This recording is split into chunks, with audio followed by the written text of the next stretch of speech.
Hi everybody, it's your old pal Chuck, and I'm back with another review.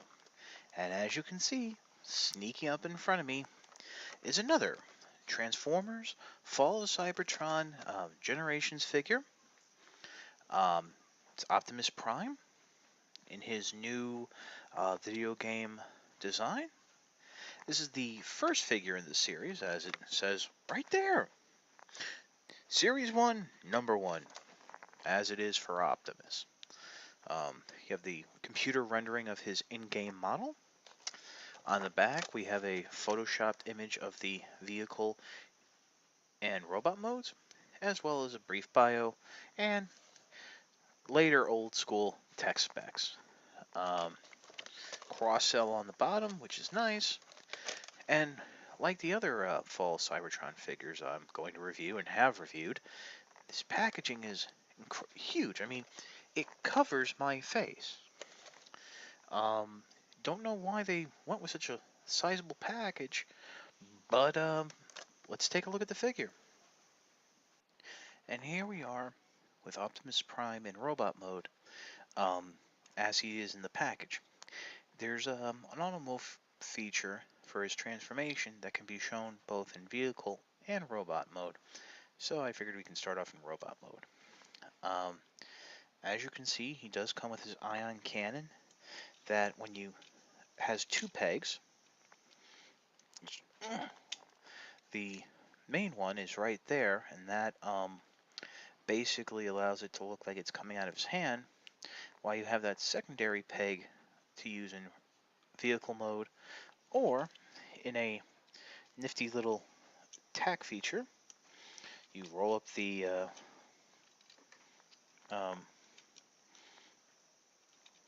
smokestack, and there it is. Yeah, I never use that. Interesting figure. One thing I'm sure most of you have noticed about Optimus is he's quite big in the legs. I don't know why there was this change in design from his War Cybertron mold, which was absolutely fantastic. But he seems very blocky, more like the Energon Optimus Prime. Let's take a look at some of the details. The head sculpt is very nice and close to how he looks in his in-game model. The eyes are painted blue, there is no light piping.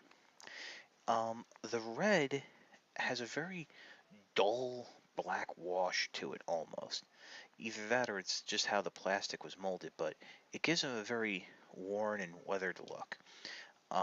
Black paint where the windshields would be, silver Autobot logos on both arms, silver accents in where the elbows are. Coming down, you have a gray plastic grill, crotch area into the hips with a blue and a grayish silver down the legs.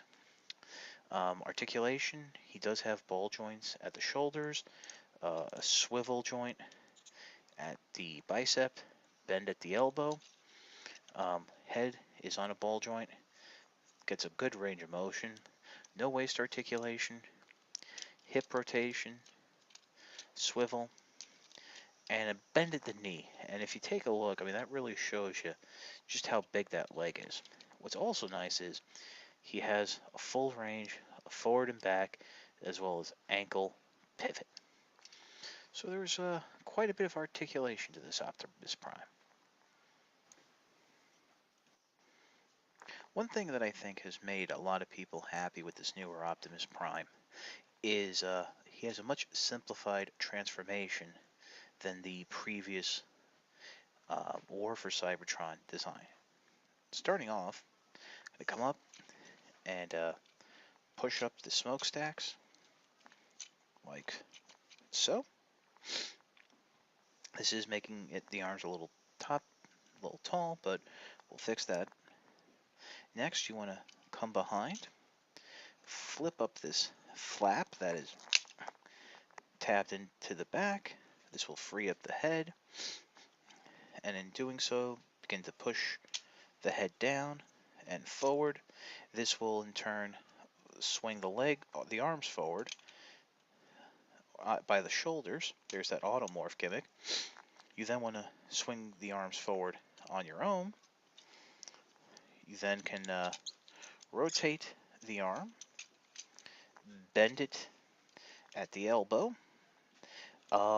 There is a tab. Let's see if I can show you. There's a tab or a hole right there where my finger is that fits into a tab on the arm. So you'll just peg that in place. And then this little gray notch, that will be the bumper, you're going to fold it forward. And I guess this part is like his light. So you basically are going to swing that into place. We'll do it again on this arm, just in case you missed it. Rotate the arm around. Bend it up at the elbow. Fold it in to that tab. I don't know if you just noticed that, but when you're rotating the arms forward, it does sometimes trigger that automorph. So just may have to like readjust, pushing that panel down. Bend, clip in that little light bit, and then right here you can just go ahead and hook the two pieces together. So you have the front of Optimus's vehicle mode basically complete. A little squeeze, a little tug. Next, we're going to come down to the legs.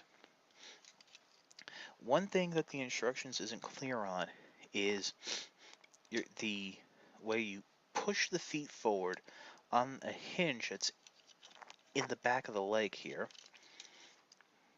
and then swing the whole unit up and fold the foot flat like that. So you're pushing on that hinge and then bringing the foot up, excuse me, and just putting it into place there. You can then go ahead,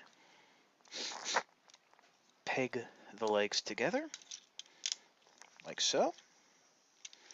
I guess we can do it from the sideways here. Bring up the waist, fold the legs in, and then before you close it completely, two holes right there with two tabs that were on the ankle parts, and then everything's going to peg together. And here you have Optimus Prime in his truck mode.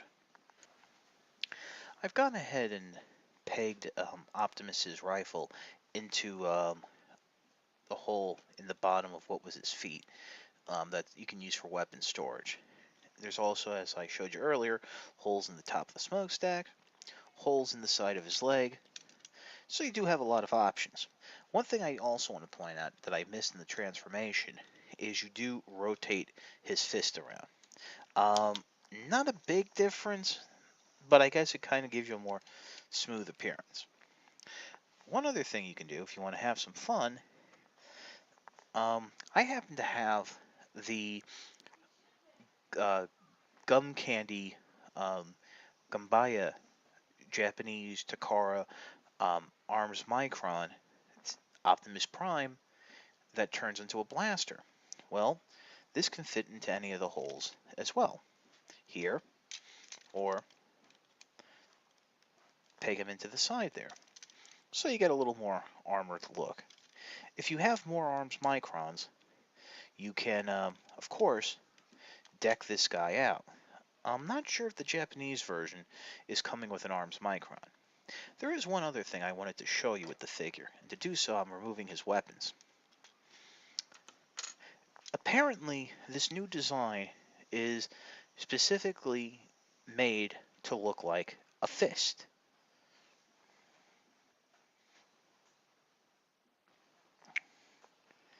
You know, I kinda do see it.